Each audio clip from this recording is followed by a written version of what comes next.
Welcome to news అడ్డా. తప్పు చేస్తే చంద్రబాబుకు ఎవరైనా ఒకటే.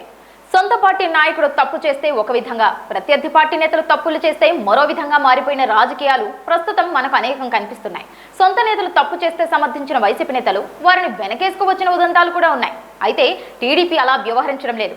తమ్ముడు తమ్ముడే అన్నట్టుగా వ్యవహరిస్తోంది. తప్పు చేస్తే శిక్ష తప్పదు అనే విషయాన్ని గట్టిగానే తేల్చి చెబుతున్నారు సీఎం చంద్రబాబు. అనంతపురంలోని కళ్యాణదుర్గం ఎమ్మెల్యే అమిలినేని సురేంద్రబాబు సమక్షంలోనే ఆయన అనుచరులు వ్యక్తిగత భద్రతా సిబ్బంది టోల్గేట్ సిబ్బందిపై దాడులకు పాల్పడిన విషయం తెలిసిందే. మహిళా ఉద్యోగిని జుట్టు పట్టుకొని లాగడం, బూతులు తిట్టడం, పురుష ఉద్యోగులపై పిడిగుద్దులు గుద్దడం వంటి కనిపించాయి. అంతేకాదు టోల్ ప్లాజా వద్ద ఏర్పాటు చేసిన గేట్లను కూడా తొలగించారు.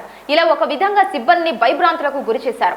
ఈ ఘటన రాష్ట్ర వ్యాప్తంగా సంచలనం సృష్టించింది. వాస్తవానికి అధికార పార్టీ ఎమ్మెల్యే కాబట్టి పెద్దగా చర్యలేముంటాయి, ఎవరూ పట్టించుకుంటారు అని కొందరు భావించారు. ఎందుకంటే వైసీపీ హయాంలో ఎంపీలు ఎమ్మెల్యేలు దారుణంగా వ్యవహరించిన అప్పుడు సీఎం జగన్ ఆయన పార్టీ సీనియర్లు కూడా వెనకేసుకొచ్చిన ఉదంతాలు అనేకమున్నాయి. కానీ చంద్రబాబు అలా చేయలేదు. టోల్గేట్ సిబ్బందిపై దాడులకు పాల్పడిన వారు, మహిళా ఉద్యోగిని జుట్టు పట్టుకొని ఈడ్చిన వారిని వదిలిపెట్టేది లేదని స్పష్టం చేశారు. నేతలు ఎంతటి వారైనా తప్పులు చేస్తే సహించేది కూడా లేదని తేల్చి చెప్పారు. ఈ క్రమంలో దాడులకు పాల్పడిన వారిపై కేసులు నమోదు చేయాలని అనంతపురం జిల్లా పోలీసులను చంద్రబాబు ఆదేశించారు. మహిళా ఉద్యోగి జుట్టు పట్టుకున్న వారిపై కఠిన చట్టాల కింద కేసులు పెట్టాలన్నారు.